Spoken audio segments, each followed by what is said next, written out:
जय हिंद प्यारे साथियों, कैसे हैं आप लोग। आशा करते होंगे कि बहुत अच्छे होंगे और जबरदस्त ढंग से पढ़ाई लिखाई कर रहे होंगे। मैं फिर से आपका अपना परिवार ई बोर्ड गुरुकुल पर एक बार फिर से स्वागत करते हैं।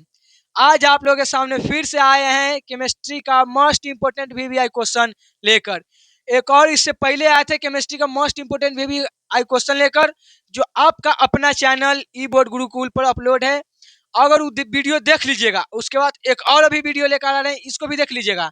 तो इससे आगे समझ लीजिए केमिस्ट्री से क्वेश्चन आएगा तो इतने में से आएगा। तो दोनों वीडियो को जरूर एक बार देखिएगा। जो क्लास 10th में इस बार एग्जाम देना चाहते हैं जरूर देखिएगा। बाद में पछताना नहीं पड़े कि क्वेश्चन नहीं देख के गए और सब इसी में से चल आया। ऐसा नहीं करना है, एक बार जाके वीडियो को जरूर देखना है। समय का वेस्ट नहीं करते हुए हम लोग बढ़ते हैं क्वेश्चन की ओर। क्वेश्चन पहला क्या बोल रहा है? क्वेश्चन फर्स्ट बोल रहा है कि ऊर्जा का सबसे अधिक प्रत्यक्ष एवं विशाल स्रोत क्या है। बोल रहा है कि ऊर्जा का सबसे अधिक प्रत्यक्ष एवं विशाल स्रोत क्या है। तो ऊर्जा का देखिए ऑप्शन देखते हैं। पहला है कोयला, दूसरा है बिजली, तीसरा है सूर्य, चौथा है परमाणु। ऊर्जा आपको किससे मिलेगा? ऊर्जा क्या कोयला से ऊर्जा मिलता है? नहीं। बिजली से मिलता है? तो नहीं, मिलता है सूर्य से। सबसे विशाल ऊर्जा सूर्य है। इसका ऑप्शन नंबर सी हो जाएगा। आगे बढ़ते हैं। क्वेश्चन नंबर नेक्स्ट बोल रहा है कि पवनों का देश कहा जाता है। चार गो ऑप्शन दे दिया, इसमें बोल रहा है ना कि पवनों का देश किसे कहा जाता है। तो ऑप्शन देखते हैं। ऑप्शन नंबर पहला है भारत, दूसरा है फिनलैंड, तीसरा है डेनमार्क और चौथा है अमेरिका। तो पवनों का देश डेनमार्क को कहा जाता है। इसका option number C is the right answer. आगे बढ़ते हैं क्वेश्चन नंबर नेक्स्ट की ओर। क्वेश्चन नंबर नेक्स्ट बोल रहा है पवन विद्युत जनित्र में पवन की चाल कम से कम कितनी होनी चाहिए। बोल रहा है कि पवन विद्युत जनित्र है ना, उसमें पवनों की चाल कितनी होनी चाहिए। जिसमें विद्युत उत्पादन करते मतलब विद्युत जहां से उत्पाद होता है मतलब बनता है, वहां पवनों की चाल कम से कम कितनी होनी चाहिए तब विद्युत बनेगा, अर्थात नहीं बनेगा। तो कम से कम हवा की रफ्तार 15 किलोमीटर पर घंटा होना चाहिए तब बनेगा, अन्यथा नहीं बनेगा। तो ऑप्शन देखिए 15 किलोमीटर प्रति घंटा। Option number A is the right answer. आगे बढ़ते हैं क्वेश्चन नंबर नेक्स्ट की ओर। क्वेश्चन नंबर नेक्स्ट बोल रहा है कार्य करने की क्षमता को कहते हैं। क्वेश्चन बोल रहा है कि कार्य करने की क्षमता को हम लोग क्या कहते हैं। तो कार्य करने की क्षमता को हम लोग ऊर्जा बोलते हैं। कौन बोलते हैं? ऊर्जा। ऑप्शन नंबर ए में बल, बी में शक्ति, सी में ऊर्जा। Option number C is the right answer. आगे बढ़ते हैं क्वेश्चन नंबर नेक्स्ट की ओर। क्वेश्चन नंबर नेक्स्ट बोल रहा है सौर ऊर्जा को विद्युत ऊर्जा में परिवर्तित करती है। बोला है ना कि सौर ऊर्जा को विद्युत ऊर्जा में परिवर्तित कौन करती। चार गो ऑप्शन दे दिया है, देखते हैं। सौर उष्मक नहीं, सौर कुकर। ऑप्शन नंबर सी है सौर सेल, ऑप्शन नंबर डी है विद्युत मोटर। तो बोला कि सौर ऊर्जा को विद्युत में, सौर ऊर्जा को विद्युत ऊर्जा में परिवर्तित करता है, उसको हम लोग सौर सेल कहते हैं। कथी कहते हैं? सौर सेल। तो option number C is the right answer. आगे बढ़ते हैं क्वेश्चन नंबर नेक्स्ट की ओर। क्वेश्चन नंबर नेक्स्ट बोला है बॉक्साइड निम्नलिखित में से किस धातु का मुख्य अयस्क है। बॉक्साइड है ना, चार गो ऑप्शन दे दिया, बोला ना कि बॉक्साइड किस धातु का अयस्क है। पहला देखते हैं लोहा, दूसरा देखते हैं कैल्शियम, तीसरा सोडियम, चौथा एल्यूमिनियम। तो बॉक्साइड धातु का जो बॉक्साइड बोला कि बॉक्साइड निम्नलिखित में से किस धातु का अयस्क है। तो बॉक्साइड जो धातु है ना, एल्यूमिनियम का अयस्क है। किसका है? एल्यूमिनियम का।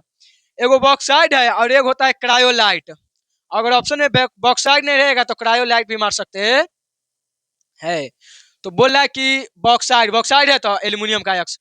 अगर बॉक्साइड नहीं रहेगा कहेगा एल्यूमिनियम का एक और अयस्क कथी है, तो क्रायोलाइट। ऑप्शन नंबर इसका डी हो जाएगा। आगे बढ़ते हैं क्वेश्चन नंबर नेक्स्ट। शुद्ध सोना को व्यक्त किया जाता है। बोला कि शुद्ध सोना को व्यक्त किया जाता है। यह पूछेगा कि शुद्ध सोना कितने कैरेट की होती है। एकदम शुद्ध सोना, आभूषण वगैरह बनता है वो शुद्ध सोना का नहीं रहता है, उसमें कुछ ना कुछ मिलावट रहता है। तो बोला कि शुद्ध सोना कितने कैरेट की होती है। ऑप्शन नंबर ए में 22 carat, option number C B है 24, ऑप्शन नंबर सी है 20, ऑप्शन नंबर डी है 12। तो इसका ऑप्शन नंबर बी हो जाएगा। शुद्ध जो सोना होती है वो 24 कैरेट की होती है। आगे बढ़ते हैं क्वेश्चन नंबर नेक्स्ट की ओर। क्वेश्चन नंबर नेक्स्ट बोल रहा है निम्नलिखित में से किसे चाकू से काटा जा सकता है। चार गो ऑप्शन दे दिया कि बोला कि निम्नलिखित में किसको हम आसानी से चाकू से काट सकते हैं। देखिए चाकू से काटने वाले धातु को हम 2-3 गो के नाम बता देते हैं। पहला है सोडियम, दूसरा है पोटेशियम,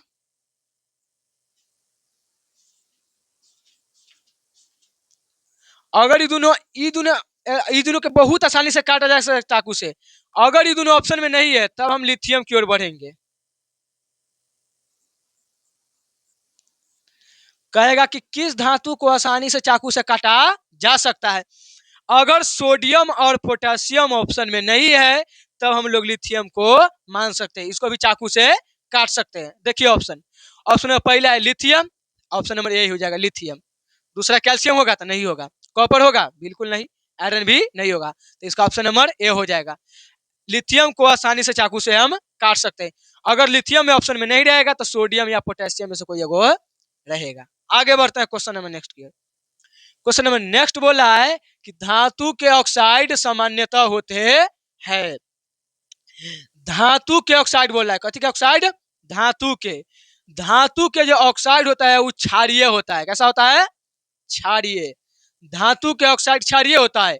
और धातु के ऑक्साइड पूछेगा, और धातु के ऑक्साइड होता है अम्लीय। कैसा होता है? अम्लीय। पूछ किसका रहा है कि धातु का ऑक्साइड सामान्यतः होते हैं, तो अम्लीय किसका ऑक्साइड होता है? अम्लीय होता है अधातु का। किसका होता है? अधातु का। क्षारीय या क्षारकीय जिसको बोल सकते हैं। ऑप्शन नंबर बी हो जाएगा। आगे बढ़ते हैं क्वेश्चन नंबर नेक्स्ट की ओर। क्वेश्चन नंबर नेक्स्ट बोला है सल्फाइड अयस्कों को सांद्रण किया जाता है। बोला कि सल्फाइड अयस्कों को सांद्रण हम ना 4 गो ऑप्शन दिया है, किस विधि के द्वारा किया जा सकता है। तो सल्फाइड अयस्कों का सांद्रण हम लोग फेन प्लवन विधि से करते हैं। फेन प्लवन विधि या फेन प्लवन विधि भी दे सकता है। ऑप्शन नंबर पहला है हाथ से चून कर, तो नहीं। ऑप्शन नंबर 2 है निच्छालन विधि के द्वारा, तो नहीं। ऑप्शन नंबर सी फेन प्लवन विधि के द्वारा हम लोग सल्फाइड अयस्कों का सांद्रण करते हैं। आगे बढ़ते हैं क्वेश्चन नंबर नेक्स्ट की ओर। क्वेश्चन नंबर नेक्स्ट बोला है कि कॉपर का निष्कर्षण मुख्यतः किस अयस्कों से किया जाता है। कॉपर है ना, कॉपर का निष्कर्षण हम किस अयस्कों के साथ किया जाता है। तो कॉपर का निष्कर्षण कॉपर पाइराइड के साथ किया जाता है। कॉपर पाइराइड के साथ। देखिए ऑप्शन, पहला है कॉपर ग्लास, नहीं होगा, copper pyrite.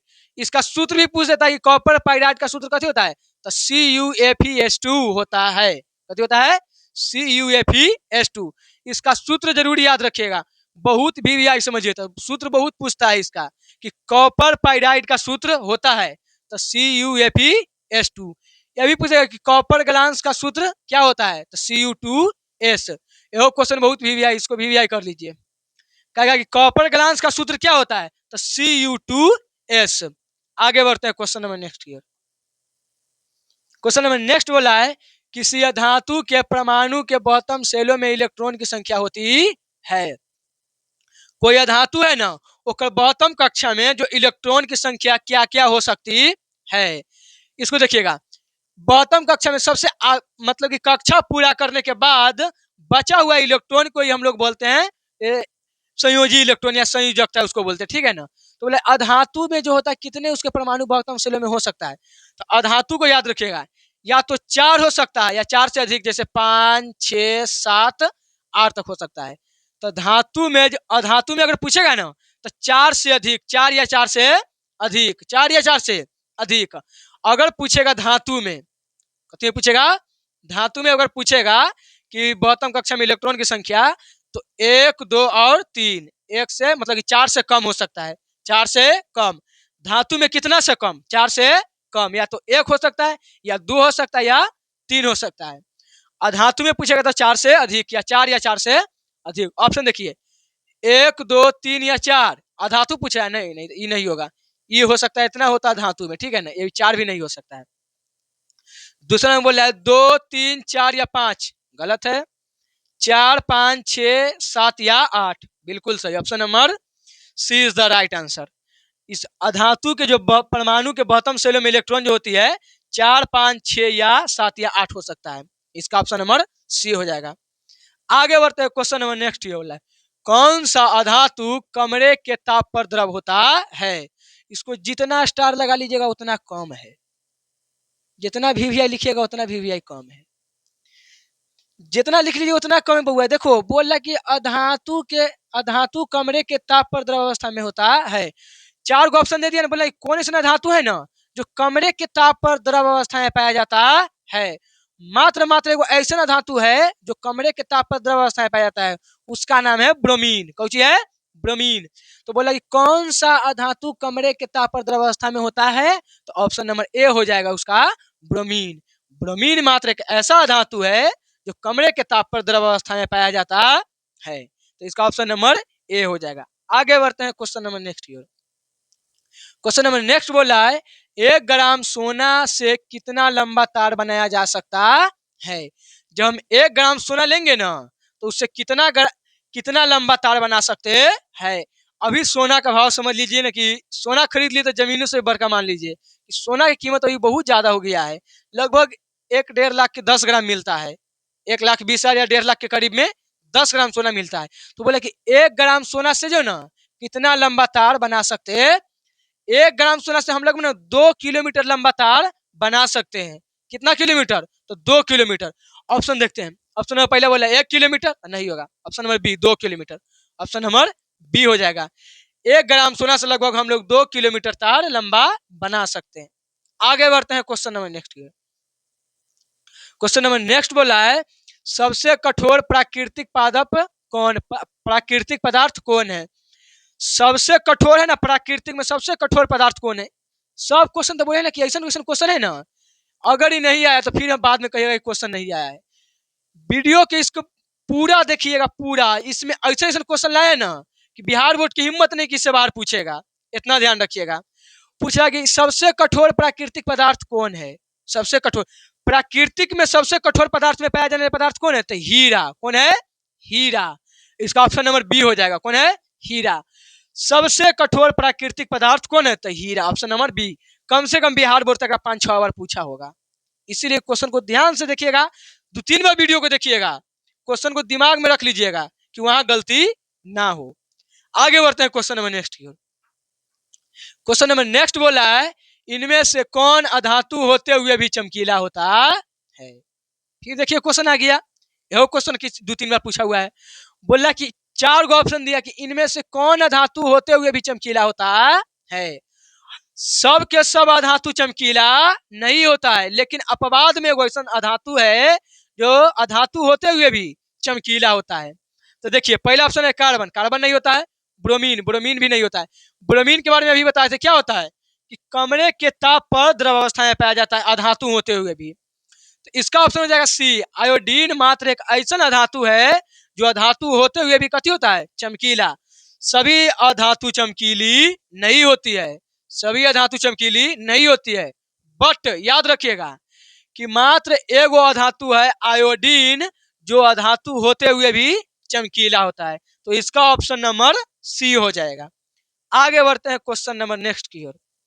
Question number next बोल रहा है वायुमंडल में CO2 गैस उपस्थित होते हैं। बोला कि वायुमंडल में कार्बन डाइऑक्साइड कितना % उपस्थित होता है। तो वायुमंडल में कार्बन डाइऑक्साइड लगभग 0.03% उपस्थित होता है। तो 0.03%। Option number C is the right answer.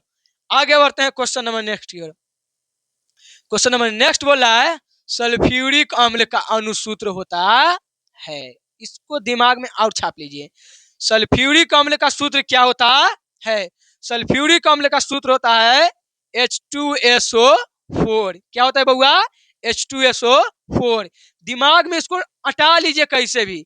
एगो सल्फ्यूरिक अम्ल का सूत्र, एगो चीनी का सूत्र, एगो ग्लूकोज का सूत्र, एगो तुतिया का सूत्र, एगो कपड़ा धोने वाला का सूत्र। जितना सूत्र बोले उसको दिमाग में छाप लीजिएगा, कैसे भी याद कर लीजिए। पूछ किसका रहा है? सल्फ्यूरिक अम्ल का अनुसूत्र होता है तो H2SO4। H2SO4 option number B is the right answer. आगे बढ़ते हैं क्वेश्चन नंबर नेक्स्ट की ओर। क्वेश्चन नंबर नेक्स्ट बोला है कार्बोक्सिलिक एसिड समूह कौन है। 4 गो ऑप्शन दे दिया। बोला कि इनमें से कौन कार्बोक्सिलिक एसिड का समूह है। पहला ऑप्शन देखिए CHO। CHO को हम लोग एल्डिहाइड बोलते हैं। कथी बोलते हैं? एल्डिहाइड। COOH को बोलते हैं कार्बोक्सिलिक एसिड। इसका ऑप्शन नंबर बी हो जाएगा। CO को बोलते हैं कीटोन। कथी बोलते हैं? कीटोन। NH2 को बोलते हैं एमीन। कथी बोलते हैं? एमीन। तो बोल रहा है कार्बोक्सिलिक एसिड कौन है? चार गो ऑप्शन दे दिया, बोला निम्नलिखित में कौन कार्बोक्सिलिक एसिड है? तो इसका option number B is the right answer. COOH जो होता है कार्बोक्सिलिक एसिड होता है। आगे बढ़ते हैं question number next. Question number next बोला है CnH2n+2 किसका सामान्य सूत्र है? CnH2n+2 किसका सामान्य सूत्र है? तो ऑप्शन देखते हैं। पहला है एल्काइन, दूसरा है एल्कीन, तीसरा है एल्केन और चौथा है प्रोपाइल। तो CnH2n एल्केन का सूत्र है। किसका सूत्र है? एल्केन का। CnH2n+2 किसका सूत्र है? एल्केन का। अगर पूछ देगा एल्काइन का सूत्र क्या होता है, तो इसका सूत्र याद रखेगा CnH2n माइनस में 2। एल्काइन का अगर सूत्र पूछ दे तो CnH2n-2 क्या होता है? CnH2n-2। अगर पूछ दे एल्कीन का सूत्र क्या होता है, तो CnH2n। एल्कीन का सूत्र क्या होता है बउआ? तो CnH2n याद रखिएगा। पूछ क्या रहा है कि CnH2n+2 किसका सामान्य सूत्र है? तो एल्केन का। Option number C. आगे बढ़ते हैं क्वेश्चन नंबर नेक्स्ट की ओर। क्वेश्चन नंबर नेक्स्ट बोला है, आ गया ना, नीला थोथा या तुतिया का रासायनिक सूत्र क्या होता है? नीला थोथा को हम लोग तुतिया बोलते हैं। तो बोला कि नीला थोथा या तुतिया का रासायनिक सूत्र क्या होता है? अभी बताए थे कि इस चारों पांचों में से सूत्र में से एक आध को भटकते रहेगा। तो नीला थोथा का रासायनिक सूत्र क्या होता है? तो CuSO4 into 5H2। Option number B, CuSO4 into 5H2O। आगे बढ़ते हैं क्वेश्चन नंबर नेक्स्ट की ओर।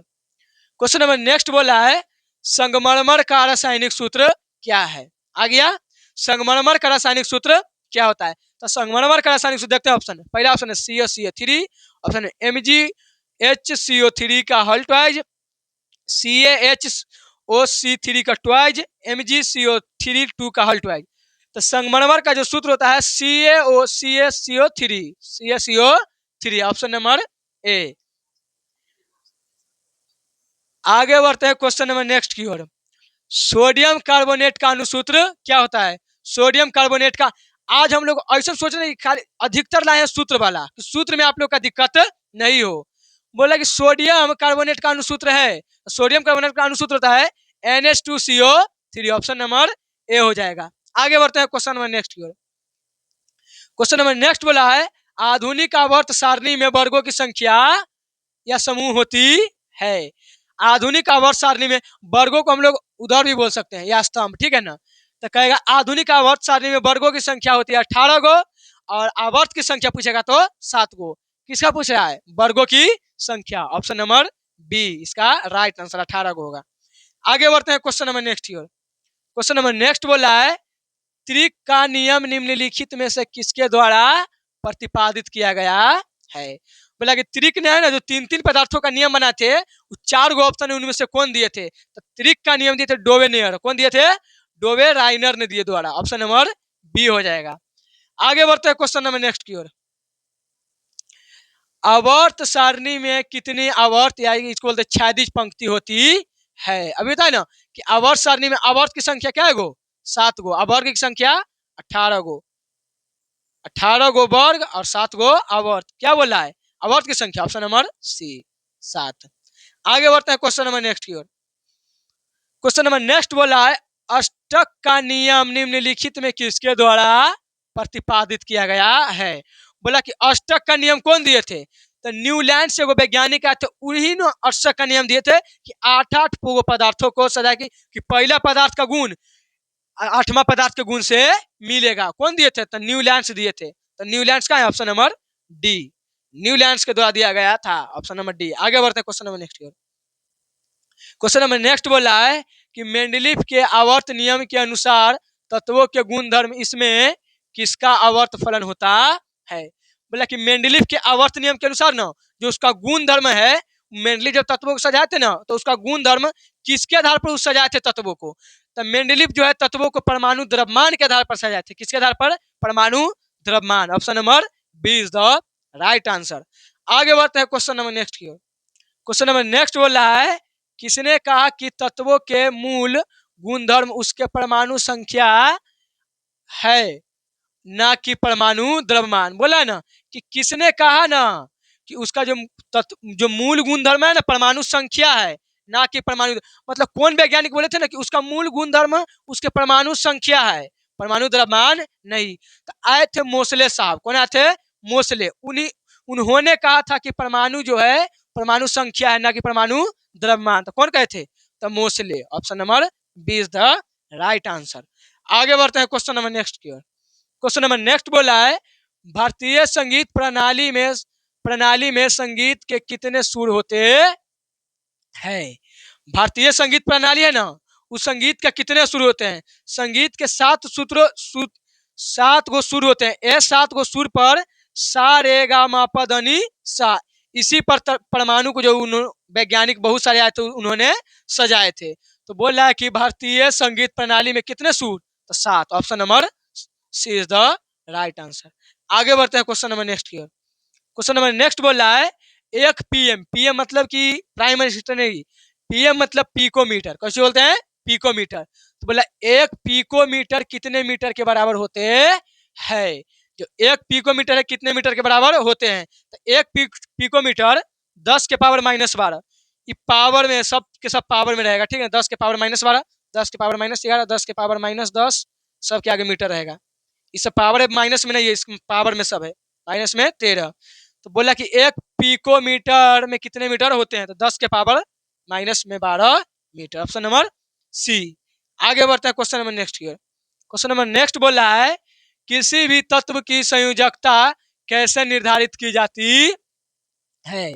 किसी भी तत्व की संयोजकता हम कैसे निर्धारित करेंगे? तो कोई भी तत्व की जो संयोजकता है ना, उसके बॉटम कक्षा में जितना इलेक्ट्रॉन बचेगा उसी को हम लोग बोलते हैं संयोजी इलेक्ट्रॉन या संयोजकता।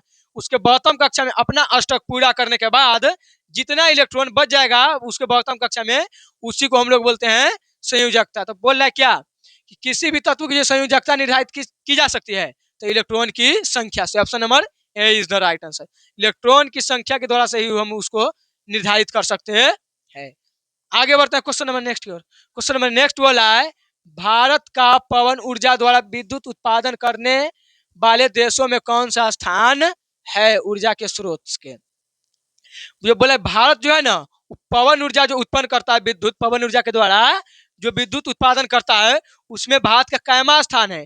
तो पवन ऊर्जा के द्वारा जो भारत में विद्युत उत्पादन करता है ना, उसमें भारत का चौथा स्थान है। कैमा स्थान है? चौथा। Option number C is the right answer. आगे बढ़ते हैं क्वेश्चन नंबर नेक्स्ट की ओर।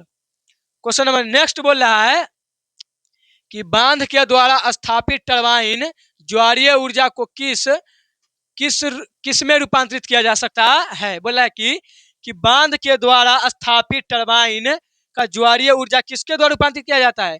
तो विद्युत ऊर्जा के द्वारा। किसके द्वारा? विद्युत ऊर्जा। Option number B is the right answer. आगे बढ़ते हैं क्वेश्चन नंबर नेक्स्ट की ओर। आज हमारा क्वेश्चन यहीं पर खत्म हुआ। तो अगर वीडियो अच्छा लगा हो तो वीडियो को लाइक करिए, चैनल को सब्सक्राइब करिए। अपने अगर वीडियो को थोड़ा सा भी अच्छा लगे तो अपने दोस्तों को भी शेयर करिए कि यहाँ से पढ़े। अभी भटकने का टाइम नहीं है, भटकिएगा तो फिर भटकते रह जाइएगा। वैसा हम क्वेश्चन चुन के लाते हैं, ज़्यादा मिनट के वीडियो नहीं रहता, कम कम मिनट की वीडियो लाते हैं ताकि बच्चा जो लोग है वो देख पाए। वीडियो को जाके देखिएगा। क्वेश्चन इसमें से केमिस्ट्री का हम 2 पार्ट पढ़ा दिए हैं, मोस्ट इंपोर्टेंट वीवीआई क्वेश्चन, दोनों के दोनों जो आपका अपना चैनल ई बोर्ड गुरुकुल पर अपलोड कर दिया गया है। जाकर दोनों वीडियो देखिएगा। अगर उससे बाहर केमिस्ट्री में क्वेश्चन आएगा तो फिर बोलिएगा कि सर जी आप पढ़ाए वो क्वेश्चन नहीं आए हैं। इन्हें कि नया चैनल है, कम सब्सक्राइब है, तो हो सकता है इनका वीडियो नहीं, इसका क्वेश्चन नहीं लड़ेगा। ऐसा कोई बात नहीं है। बहुत मेहनत करके बहुत अच्छा कंटेंट लाते हैं कि ताकि बच्चों लोग को क्वेश्चन कहीं भटकना नहीं पड़े, क्वेश्चन बाहर से नहीं आए। तो ध्यान रखिएगा। आपका अपना परिवार ई बोर्ड गुरुकुल पर दोनों ही केमिस्ट्री का जो वीडियो है अपलोड कर दिया गया है, जाके जरूर देखिएगा क्योंकि क्वेश्चन उससे बाहर आने वाला नहीं है। अगर बाहर आएगा तो फिर कहिएगा कि सर जी पढ़ाए वो नहीं आया है। तब तक के लिए आज के लिए इतना ही। जय।